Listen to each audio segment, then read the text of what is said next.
దేవుని పరిశుద్ధ నామమునకు మహిమ కలుగును గాక.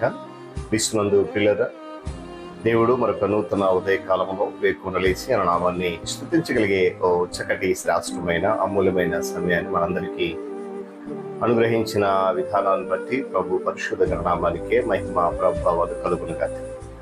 క్రీస్తునందు ప్రియులైన దైవ సంఘులకు, స్నేహితులకు, విశ్వాసులకు, సహోదరి సహోదరులకు, కార్యక్రమాన్ని వీక్షిస్తున్న ఆత్మీయులందరికీ రక్షకుడైన యేసయ్య నామములో శుభములు, వందనాలు తెలియజేస్తూ ఉన్నాను. మీరందరూ బాగున్నారు కదండి? చాలా సంతోషం. మీరంతా బాగున్నారని విని ఎంతగానో సంతోషిస్తున్నాను, ఆనందిస్తూ ప్రభువుని కనపరుస్తున్నాను.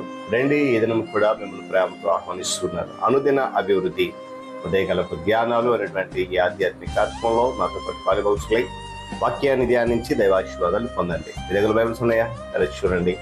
లేని పక్షాన చదివే మాట వినండి, గ్రహించి వాక్య ధ్యానంలో పాలుభాగమని మనం చేస్తూ నేటి దిన ధ్యాన వాక్యంగా తిమోతికి రాసిన మొదటి పత్రిక 4వ అధ్యాయము 8వ వాక్యంలో నుండి ఒక మాటను చదువుతా ఉన్నాను.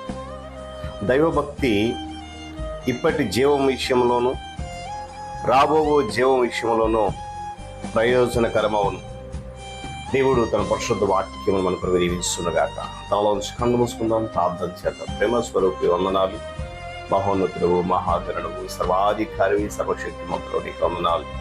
నీ కృపలో, నీ కాపుదలలో ఈ ఆధ్యాత్మిక కార్యక్రమాన్ని జరిగిస్తూ ఉంటాను. స్తోత్రాలు.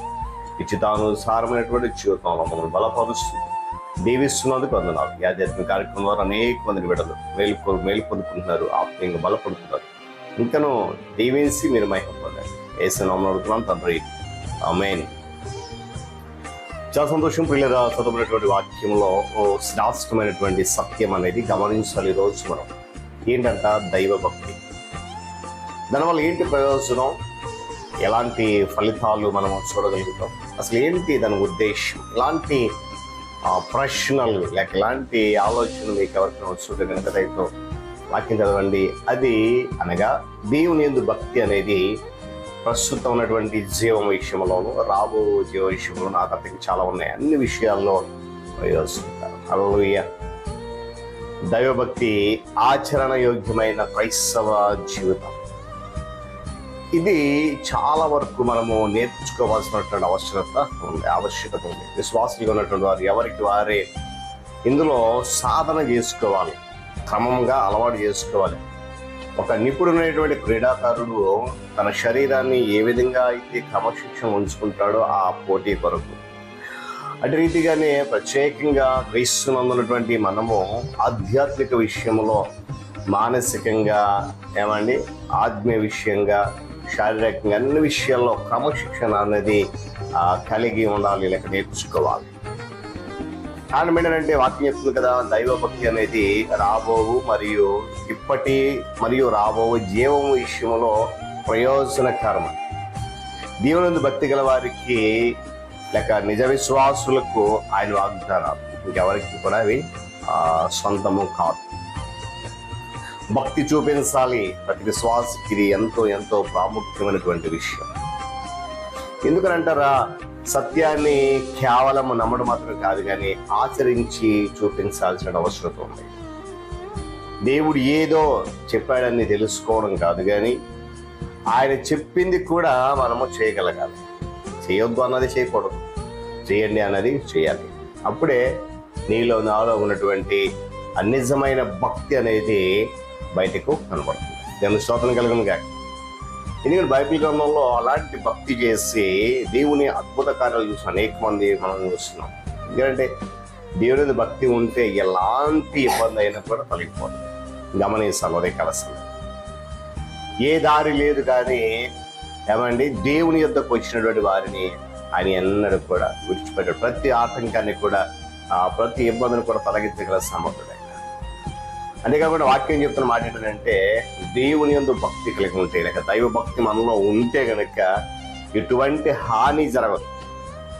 చివరికి చనిపోయే పరిస్థితి వచ్చిన, మరణ కాలము సమీపించినా కూడా వాటన్నింటిని దేవుడికి విడిపిస్తాడు. చూడండి, ఉదాహరణకి దానియేలు గ్రంథంలో చూస్తే దానియేలు సింహం బోన్లో పడేశాడు.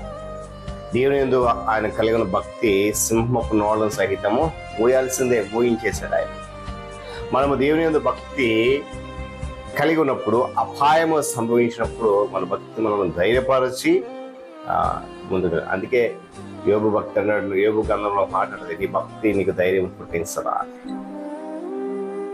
ఈలోక సంబంధమైన వాటి అన్నిటి విడిచిపెట్టి భక్తి కలిగి క్రీస్తు యొక్క ప్రత్యక్షత కొరకు ఎదుగు చూడాలని చెప్పేసి బోధించబడుతూ ఉంది మనకి. ఈ లోకంలో ఉన్నదంతా కూడా వ్యర్థం, కేవలం తాత్కాలికం, పై చూపు మాత్రమే. కానీ క్రీస్తునందు భక్తి కలిగి ఆయన యొక్క ప్రత్యక్షత కొరకు ఎదురు చూస్తూ ఉంటే, ఆయన రాకడ విషయంలో సిద్ధపాటు కలిగి ఉంటే మందం ఆయనతో పాటు తీసుకెళ్తాం. చూడండి, మనము భక్తి గలవారమని ఏమండి చెప్పుకుంటూ మన హృదయము దేవుని ఎదుట సరిగా లేకపోతే, మన హృదయము దేవునికి అంగీకారంగా ఉంచుకోలేకపోతే ఆ భక్తి వ్యర్థమే. మనందరం చెప్తాం, నేను భక్తి ఉంది, చాలా భక్తి ఉందండి అని. కరెక్టే, కాదని చెప్పను, కానీ ఆ ఉంది అని చెప్పేటువంటి మనము దానిని దేవునితో సరైనదిగా ఉంచుకోగలడానికి ప్రయత్నం చేయాలి. అప్పుడే ఇలాంటి పరిస్థితులన్నీ ఏమండి అది ప్రయోజనకరమైనటువంటిదిగా మనకి కనిపిస్తుంది. నేను మరలా జ్ఞాపకం చేస్తాను, దేవుని భక్తి ఉంటే ఇబ్బంది కలగదు. దేవుని భక్తి కలిగి ఉంటే సింహపు నోళ్ళైనా మూయాల్సిందే.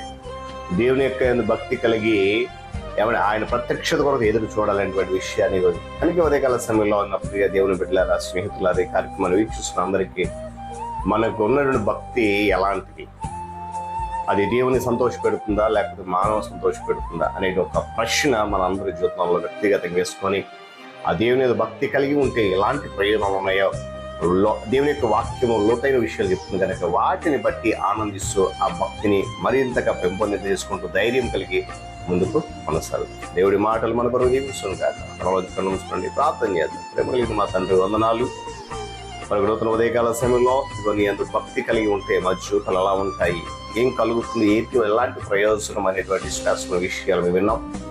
అయితే మా భక్తి కేవలము నామకార్థంగా తాత్కాలికంగా అల్పమే ఉందేమో. ఈరోజు అలాంటి అల్ప భక్తిని తాత్కాలికమైన దాన్ని తీసివేసి శాశ్వత భక్తి మనం నిలుపుకొని ఆ భక్తి జీవితం ద్వారా నీ నామాన్ని ఘనపరుస్తూ, నీ అందుకు సంతోషిస్తూ, నీ కొరకు, నీ రాజ్య విస్తరణ కొరకు బ్రతికి బెడలకు మనం బలపరిచి మా భక్తిని నమ్మి నాయన ధైర్యపరచమని దీవించమని యేసయ్య నామములో ప్రార్థన అవుతున్నాం మా తండ్రి.